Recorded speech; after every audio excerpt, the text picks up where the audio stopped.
ఈరోజు మనం మాట్లాడుకోబోయే topic spoken English. Present డేస్లో స్పోకెన్ ఇంగ్లీష్కున్న ప్రాధాన్యత అందరికీ తెలుసు. ఒక మంచి కాంపిటేటివ్ ఎగ్జామ్కు ప్రిపేర్ కావాలన్నా, ఒక మంచి సంస్థలో ఉద్యోగం పొందాలన్నా స్పోకెన్ ఇంగ్లీష్ నేర్చుకోవటం తప్పనిసరి. ఇతరులతో మంచి సంబంధాలు ఏర్పరచుకోవడానికి కమ్యూనికేషన్ స్కిల్స్ చాలా అవసరం. ఈ టెక్నాలజీ యుగంలో కమ్యూనికేటివ్ స్కిల్స్లో మనకు బాగా ఉపయోగపడేది స్పోకెన్ ఇంగ్లీష్. మరి గ్రామీణ ప్రాంత విద్యార్థులు, తెలుగు మీడియం విద్యార్థులు స్పోకెన్ ఇంగ్లీష్ను ఎలా నేర్చుకోవాలి, ఏ మెథడ్స్ను ఫాలో అవ్వాలి అనే వివరాలు వివరించడానికి మనతో పాటు spoken English and personality development trainer Chiranjeevi గారు ఉన్నారు. అదేవిధంగా ఈ డిస్కషన్లో పార్టిసిపేట్ చేయడానికి కొంతమంది స్టూడెంట్స్ కూడా మనతో పాటు ఉన్నారు. నమస్తే చిరంజీవి గారు. నమస్తే కృపా. ఈరోజు మన టాపిక్ స్పోకెన్ ఇంగ్లీష్. అవునండి. ఈ రోజుల్లో ఈ టెక్నాలజీ యుగంలో స్పోకెన్ ఇంగ్లీష్కున్న ప్రాధాన్యత ఏంటి? మీరు చెప్పినట్టుగా the entire world has become a global village now. ఇప్పుడు ప్రపంచం అంతా ఒక కుగ్రామంగా మారిపోయింది. ఈ అడ్వాన్స్ టెక్నాలజీ యుగంలో నిజంగా ఇంగ్లీష్ ఎవరికి అవసరం అనే దానికంటే అసలు ఎవరికి అవసరం లేదు అంటే ఆన్సర్ ఈజీగా ఉంటుందేమో. ఎందుకంటే ఎవ్రీబడి నీడ్స్ ఇంగ్లీష్. స్టూడెంట్స్ తీసుకుంటే ఒక జాబ్ సంపాదించాలన్నా, ఒక మల్టీనేషనల్ కంపెనీకి వెళ్ళాలన్నా వాళ్ళకి ఇంగ్లీష్ అవసరం. ఒక ఎంప్లాయీ తీసుకుంటే ఉన్న ప్లేస్ నుండి ఇంకొక మెట్టు పైకి ఎదగాలన్నా, ప్రమోషన్ సంపాదించాలన్నా ఇంగ్లీష్ అనేది అవసరం. ఈవెన్ హౌస్ వైఫ్స్ తీసుకున్నా కూడా ఇంటికి వచ్చే గెస్టులతో రకరకాల ప్రాంతాల నుండి వచ్చే గెస్టులతో మాట్లాడాలన్నా, కనీసం పిల్లల చదువుల్ని సూపర్వైజ్ చేయాలన్నా కూడా ఇంగ్లీష్ అవసరం. అందుకే ఈరోజు ఒక చిన్న బిజినెస్ స్టార్ట్ చేసుకున్నా కూడా ప్రపంచం మొత్తం కమ్యూనికేట్ చేయాల్సిన అవసరం ఏర్పడింది. ఈ అవసరాన్ని దృష్టిలో ఉంచుకొని కామన్గా ప్రపంచం మొత్తానికి కమ్యూనికేట్ చేయగలిగే కామన్ లాంగ్వేజ్గా ఈరోజు మనం ఇంగ్లీష్ని తీసుకోవచ్చు. అందుకే ఇంగ్లీష్ ఇంపార్టెన్స్ అనేది చాలా పెరిగింది. సో సక్సెస్ సాధించడంలో ఇంగ్లీష్ యొక్క పాత్ర, ఇంగ్లీష్ కమ్యూనికేషన్ అనేది చాలా అవసరం, నెసిటీ పెరిగిందన్నమాట. రైట్ చిరంజీవి గారు.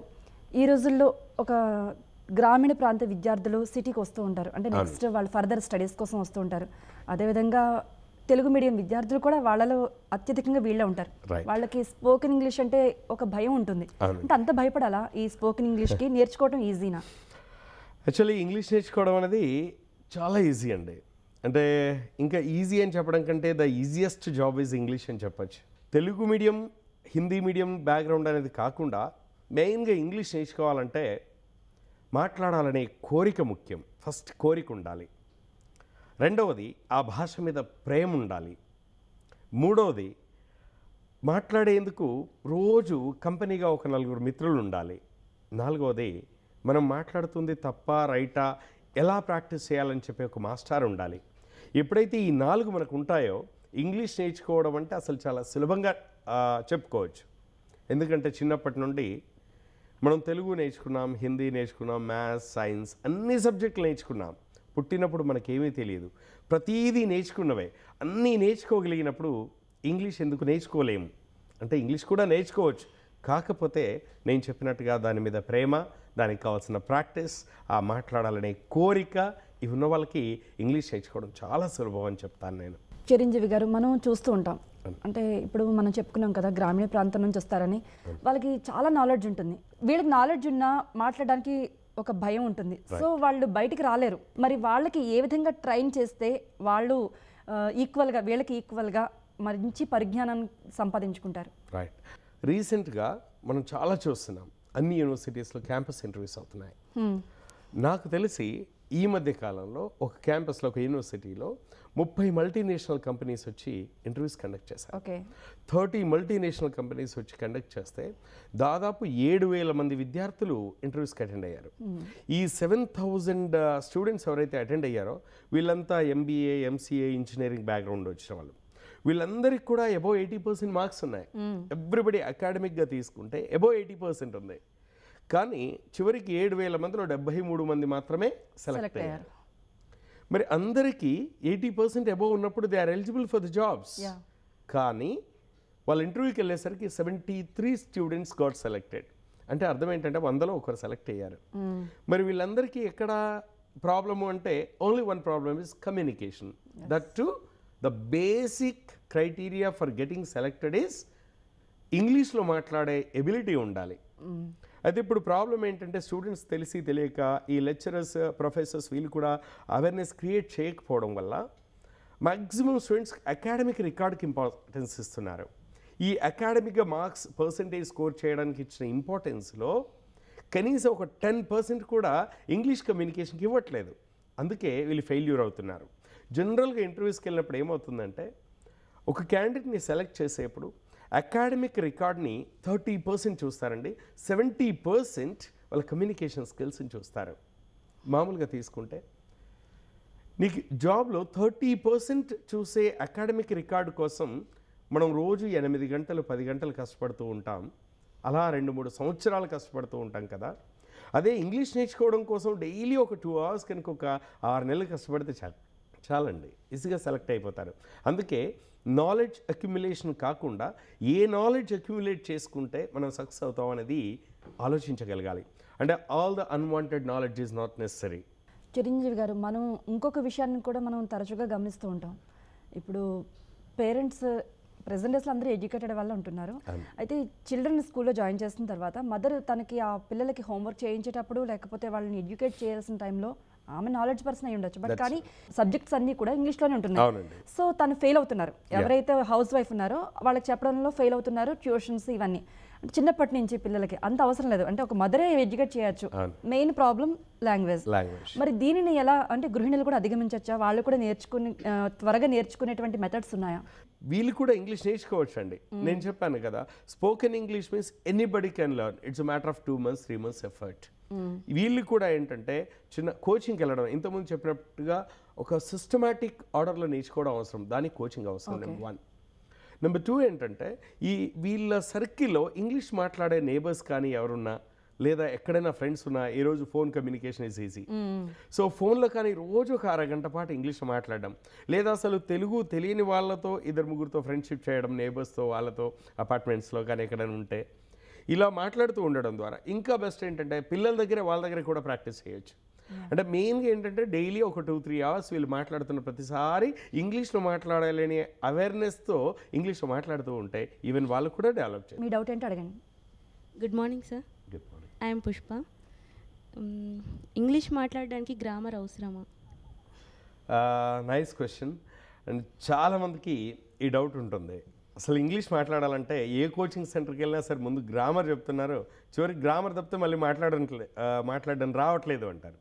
నిజంగా ఇంగ్లీష్ మాట్లాడడానికి గ్రామర్ అవసరమా అంటే గ్రామర్ అవసరం. కాకపోతే ఇక్కడ మనం తెలుసుకోవాల్సింది ఎంతవరకు అవసరం అనేదే తెలుసుకోవాలి. ఇప్పుడు మనం తెలుగు మాట్లాడుతున్నాం, గ్రామర్ లేకుండా మాట్లాడుతున్నాం. గ్రామర్ తెలియకుండా కూడా అందరు తెలుగులో మాట్లాడతారు, ఎందుకంటే అది మన మాతృభాష. అయితే ఇంగ్లీష్ కూడా గ్రామర్ అవసరం అంటే అవసరం లేకుండా మనం మాట్లాడచ్చు, కానీ it needs a lot of practice. మనం ఇంగ్లీష్ మాట్లాడే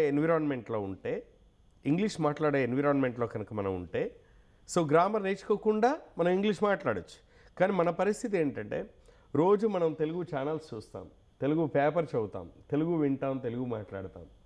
తెలుగు ఎన్విరాన్మెంట్లో ఉంటూ ఇంగ్లీష్ నేర్చుకోవాలి అంటే అప్పుడు గ్రామర్ అనేది అవసరం. అయితే గ్రామర్ నేర్చుకున్న వాళ్ళందరికీ ఇంగ్లీష్ మాట్లాడడం వస్తుంది అనుకోవడం తప్పు. ఈ గ్రామర్ విషయానికి వస్తే ఎండ్లెస్ అండి. 1 year పాటు కూడా గ్రామర్ నేర్చుకోవచ్చు. మనం ఒక స్విమ్మింగ్ నేర్చుకోవాలంటే 100 పుస్తకాలు చదివితే స్విమ్మింగ్ రాదు. ఎన్ని పుస్తకాలు చదివిన దానికంటే రోజు ఒక 1/2 గంట స్విమ్మింగ్ పూల్లో గడిపితే స్విమ్మింగ్ వచ్చేస్తుంది. ఈ మాట్లాడడం అనేది కూడా ఎలా ఉంటుంది అంటే ఎంత గ్రామర్ నేర్చుకున్నాం అనేది కాకుండా దీన్ని ప్రాక్టీస్లో ఎంత పెట్టాం, రోజు మనం ఎంతసేపు ఇంగ్లీష్లో మాట్లాడుతున్నాం, ఎంతమందితో ఇంగ్లీష్లో మాట్లాడుతున్నాం, ఇంగ్లీష్ మాట్లాడడం అనే ఎక్స్పీరియన్స్ ఎన్నిసార్లు మన మెదడుకి ఇస్తున్నాం అనే దాన్ని బట్టి మనకు మాట్లాడడం ఉంటుంది. అందుకే గ్రామర్ అవసరం. గ్రామర్ నేర్చుకోవడం వల్ల అడ్వాంటేజ్ ఏంటంటే గ్రామర్ నేర్చుకోవడం వల్ల సెల్ఫ్ లెర్నింగ్ అనేది ఒక డెవలప్ అవుతుందండి. ఇక రెండవ అడ్వాంటేజ్ ఏంటంటే గ్రామర్ నేర్చుకుంటే కాన్ఫిడెన్స్ పెరుగుతుంది. చాలామందికి ఏంటంటే అన్నీ తెలిసినా కూడా ఇది తప్పా రైటా, చెప్పొచ్చా చెప్పలేమా, చెప్పకూడదా అనే డౌట్లు వస్తూ ఉంటాయి. ఒకసారి నీ గ్రామర్ తెలిస్తే ఏమవుతుందంటే ఎస్ నేను మాట్లాడుతుంది కరెక్ట్, ఈ సెంటెన్స్ రైట్ అనే కాన్ఫిడెన్స్ పెరుగుతుంది. ఎప్పుడైతే ఆ కాన్ఫిడెన్స్ పెరుగుతుందో మనం నిర్భయంగా మాట్లాడగలం. సో గ్రామర్ నేర్చుకుంటే సెకండ్ అడ్వాంటేజ్. ఇక థర్డ్ అడ్వాంటేజ్ ఏంటంటే గ్రామర్ నేర్చుకోవడం వల్ల కొత్త పదాలు ఏవైనా వచ్చాయనుకోండి మనంతట మనమే వాటిని యూజ్ చేసుకోవచ్చు. వెరీ ఇంపార్టెంట్ అడ్వాంటేజ్ ఏంటంటే గ్రామర్ నేర్చుకోవడం వల్ల తక్కువ టైంలో లాంగ్వేజ్ మీద గ్రిప్ వస్తుంది. గ్రామర్ లేకపోతే ఇయర్స్ పడుతుంది, గ్రామర్ నేర్చుకుంటే మంత్స్ చాలు. చిరంజీవి గారు, ఇప్పుడు మనం మీరు అన్న ఒక వాతావరణం, తెలుగు వాతావరణంలో అవునండి. Telugu channels, Telugu papers, so మనం వెనుకబడిపోతున్నాం. అవును. అంటే ఇంగ్లీష్ న్యూస్ పేపర్ రోజు చదవడం అలవాటు చేసుకుంటే ఇంగ్లీష్ నేర్చుకోవడం అనేది ఈజీ అవుతుందా? చదవడం ద్వారా, చూడడం ద్వారా మాట్లాడడం నేర్చుకోలేం. అయితే ఈ పేపర్ చదవడం వల్ల చాలామంది చేసే పని ఏంటంటే పేపర్ చదవడం, అందులో కొన్ని పదాలు తీసుకోవడం, వాటిని డిక్షనరీ వెతుక్కోవడం, మీనింగ్స్ అన్నీ నేర్చుకోవడం.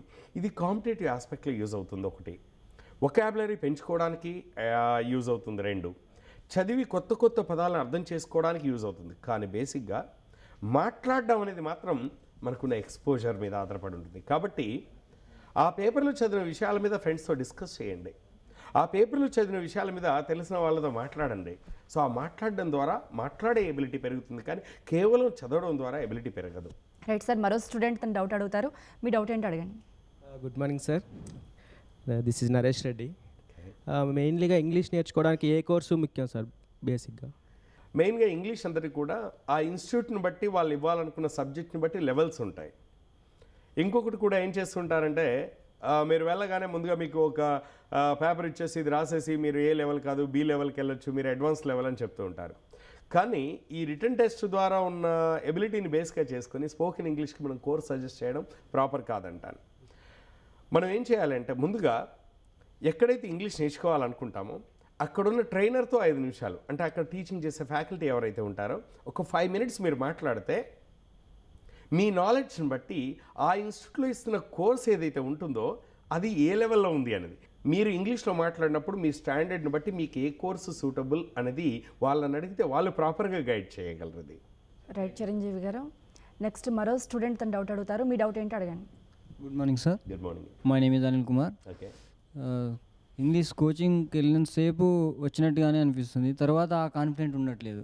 దీనికి కారణాలు ఏమైంటే? ఓకే, దీనికి కారణం ఏంటంటే మీరు ఒక ఇంగ్లీష్ కోచింగ్ సెంటర్కి వెళ్ళారనుకోండి, అక్కడ ఏమవుతుందంటే అక్కడ ఫ్యాకల్టీ ఇంగ్లీష్లో మాట్లాడతారు, ఆ రిసెప్షన్స్ దగ్గర ఉండి అందరూ ఇంగ్లీష్లో మాట్లాడతారు, మీ చుట్టూ ఉన్న ఎన్విరాన్మెంట్ అంతా ఇంగ్లీష్ ఎన్విరాన్మెంట్ ఉంటుంది. మీరు మాట్లాడేప్పుడు కూడా మీకు అన్నీ ఒకేసారి మాట్లాడిపించరు. మామూలుగా ఒక ప్రజెంట్ టెన్స్ చెప్పారనుకోండి, ప్రజెంట్ టెన్స్లోనే మాట్లాడమంటారు, వాళ్ళు మాట్లాడతారు. పాస్ట్ టెన్స్ చెప్పిన రోజు మీ చేత పాస్ట్ యాక్టివిటీస్ చెప్పిస్తారు, వాళ్ళు చెప్తూ ఉంటారు. ఇలా ఏమవుతుందంటే ఒక స్ట్రక్చర్డ్గా, అంటే ఒక డిసిప్లిన్డ్గా మాట్లాడడం అక్కడ ప్రాక్టీస్ చేస్తూ ఉంటారు. కాబట్టి మీకు అంతా వస్తున్నట్టుగా అనిపిస్తూ ఉంటుంది. అయితే కోర్స్ అయిపోయి బయటకు వచ్చిన తర్వాత ఏంటంటే మీకు ఆ ప్రాక్టీస్ ఉండదు. అందుకే నేను ఏమంటానంటే ఇంగ్లీష్ నేర్చుకోవడం అనేది ఇట్స్ ఎ కంటిన్యూస్ ప్రాసెస్. మీరు 45 days కానీ 2 months కానీ కోచింగ్ ఎక్కడికైనా వెళ్ళినప్పుడు ఆ 45 days వాళ్ళు ఏం చెప్తారు అంటే ఇంగ్లీష్ ఎలా నేర్చుకోవాలో చెప్పడమే సాధ్యమవుతుంది, కానీ ఇంగ్లీష్ నేర్చుకోవడం సాధ్యం కాదు. ఈ 45 days తీసుకున్న గైడెన్స్ని బేస్గా చేసుకొని మీ పర్సనల్ లైఫ్లో కోర్స్ అయిపోయిన తర్వాత డైలీ ఒక 1 hour 2 hours ఫ్రెండ్స్ దగ్గర ప్రాక్టీస్ చేస్తూ ఉండాలి.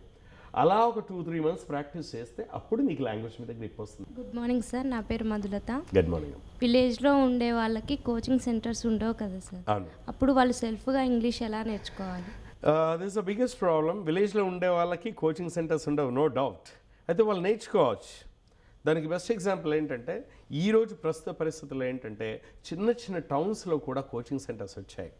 కోచింగ్ సెంటర్కే వెళ్ళక్కర్లేదు, ప్రతి విలేజ్లో టీచర్స్ ఉంటారు, ఇంగ్లీష్ టీచర్స్ ఉంటారు, ఇంగ్లీష్ వచ్చిన వాళ్ళు ఉంటారు. నిజంగా నీకు నేర్చుకోవాలనే కోరిక ఉంటే అన్నీ పక్కన పెట్టేసి బేస్ ఛానల్ ఎవరికి ఇంగ్లీష్ వస్తే వాళ్ళ దగ్గరికి వెళ్ళి కూర్చుండి గైడెన్స్ తీసుకొని అవసరమైతే వాళ్ళని రిక్వెస్ట్ చేసి రోజు 1 గంట సేపు నాతో ఇంగ్లీష్లో మాట్లాడు, దానికి నేను ఫీజు పే చేస్తాను, లేదా నాతో మాట్లాడని రిక్వెస్ట్ చేసి రోజు 1 గంట సేపు వాళ్ళతో మాట్లాడితే వాళ్ళ గైడెన్స్లో తప్పకుండా నేర్చుకోవచ్చు.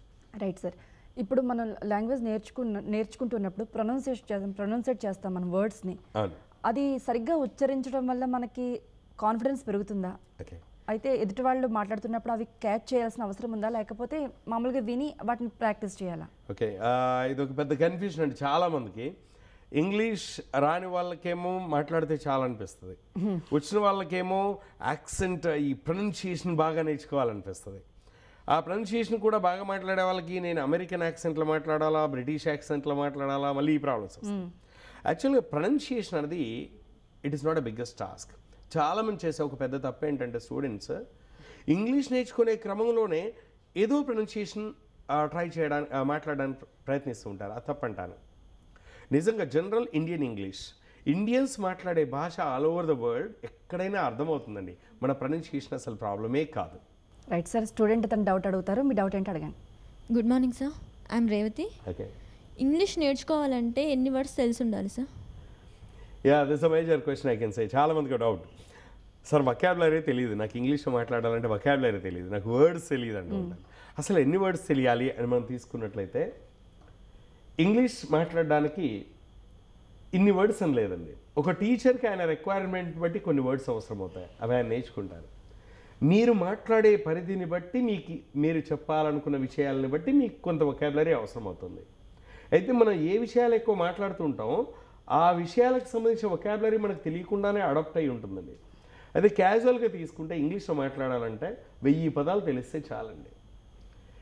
అయితే 1000 పదాలైనా మాకు తెలుసా అనే డౌట్ మీకు రావచ్చు. 1000 పదాలు ఒక Telugu medium student 10th class వరకు తెలుగు మీడియంలో చదువుకున్న విద్యార్థికి 1000 పదాలు అర్థమవుతాయట. కాబట్టి మనకి ఎన్ని పదాలు తెలుసు అనే దానికంటే తెలిసిన తక్కువ పదాలని మనం ఎంత బాగా ఉపయోగించుకోగలుగుతున్నాం అనే దాని మీద మనం ఫోకస్ చేయగలిగితే మాట్లాడడం ఈజీ. 1000 పదాలు తెలుసుంటే ఇంగ్లీష్లో మాట్లాడచ్చు, చక్కగా ఎక్కడైనా ఎవరితో అయినా మాట్లాడచ్చు. 3000 పదాలు తెలుసుంటే మీరు ఇంగ్లీష్ టీచర్స్కే ఇంగ్లీష్ చెప్పొచ్చట, అంత పరిజ్ఞానం వస్తుంది. 5000 పదాలు తెలుసుంటే ప్రొఫిషియన్సీ వస్తుంది, అంటే మ్యాక్సిమం ఇంగ్లీష్లో పుస్తకాలు రాసేయచ్చట. అయితే ఇప్పుడు 5000 3000 కాకుండా 1000 పదాలని తెలుసుకుంటే చాలండి. సార్ గుడ్ మార్నింగ్ సార్, నా పేరు శ్రీకాంత్ రెడ్డి సార్. సార్ నాకు చిన్న సందేహం సార్, ఇందాక మీరు అన్నారు కదా ఎక్కువ మంది టాపర్స్ 85% వచ్చినా కూడా వాళ్ళు గట్టిన అవ్వలేకపోతున్నారు, ఇంగ్లీష్లో మాట్లాడలేకపోతున్నారు. నేను ఆ కోవకు చెందినవాడిని, నాకు 85% వచ్చింది సార్, నేను క్లాస్ టాపర్ని. కానీ నేను ఏదైనా ఎంఎన్సీలకు వెళ్ళినప్పుడు రిటర్న్ టెస్ట్ పాస్ అవుతున్నాను, కానీ ఇంగ్లీష్లో మాట్లాడటానికి వెళ్ళినప్పుడు మాత్రం బ్యాక్ వచ్చేస్తున్నాను సార్. ప్రతి ఒక్కరికి మొట్టమొదటి నుంచి ఇంగ్లీష్లో మాట్లాడాలంటే ఏదో తెలియని భయం ఉంటుంది, ఆ భయాన్ని ఎలా పోగొట్టుకోవాలో నాకు మీరు వివరించగలరా? That's first thing. అది మీకు ఆ భయం అనేది భయం కాదండి, దానికి మెయిన్గా మీకు ప్రాక్టీస్ లేకపోవడం. మీరు భయం అనే పేరు పెట్టారు దానికి. నిజంగా మీరు రిటర్న్ ఇంగ్లీష్ చేయగలుగుతున్నారు, అకాడమిక్గా చేయగలుగుతున్నారు, కానీ మాట్లాడేప్పుడు మీకు మాట్లాడడం రావట్లేదు. అయితే మాట్లాడడం అనేది ప్రాక్టీస్ ద్వారా వస్తుంది. కాబట్టి దానికి సొల్యూషన్ ఒకటే, ముందు గ్రామర్ నేర్చుకోవడం. రోజు ఒక 3 hours 4 hours మీరు మళ్ళీ వేరే ఆ కోర్స్ అని ఈ కోర్స్ అని జావా అని ఇంకేవో కోర్సులు ఉన్నాయి కదా, అన్నిటికీ పెట్టే టైం కాకుండా ఒక 2 నెలలు కంప్లీట్గా ఇంగ్లీష్ కోసమే కేటాయించండి. Morning 4 hours, evening 4 hours, daily ఒక 8 hours పెట్టుకోండి ఇంగ్లీష్ కోసమే. 2 నెలలు ఇంకేది పెట్టుకోకూడదండి. మీరు ఎక్కడికి వెళ్ళినా ఇంగ్లీష్ మాట్లాడడం, ఇంగ్లీష్ వినడం, చదివితే ఇంగ్లీష్ పేపర్ చదవడం, చూస్తే ఇంగ్లీష్ ఛానల్ చూడడం అండ్ వినడం, ఎవరు కలిస్తే వాళ్ళతో ఇంగ్లీష్లో మాట్లాడడం. మీరు ఆంధ్రప్రదేశ్లో లేరు అనుకోండి, మీరు వేరే స్టేట్కి వెళ్ళారనుకోండి, మీరు కనబడ్డ ప్రతి వాళ్ళతో ఇంగ్లీష్లోనే మాట్లాడాలి అక్కడ. సో అలాగే అనుకొని డైలీ 8 hours కనుక మీరు ఇంగ్లీష్తో సహవాసం చేయండి, మీరు 2 నెలలు 2 నెల రోజులు ఇంగ్లీష్ మాట్లాడతారు. చిరంజీవి గారు, ఫైనల్గా ఈరోజు స్టార్ట్ చేస్తాం స్పోకెన్ ఇంగ్లీష్ నేర్చుకోవటం అనే విద్యార్థులకు మీరు ఇచ్చేటువంటి సజెషన్స్? ముందుగా నేను ఇంగ్లీష్ నేర్చుకోవాలనుకునే ఆలోచనని అమల్లో పెట్టండి. ముందుగా ఒక మంచి మాస్టర్ కానీ ఒక కోచింగ్ సెంటర్ కానీ దగ్గరలో అందుబాటులో ఉన్న దాంట్లో జాయిన్ అవ్వండి. డైలీ దానికోసం ఒక 4 గంటలు కేటాయించండి. మీ చుట్టూ ఉన్న ఎన్విరాన్మెంట్ మార్చుకోండి ముందు.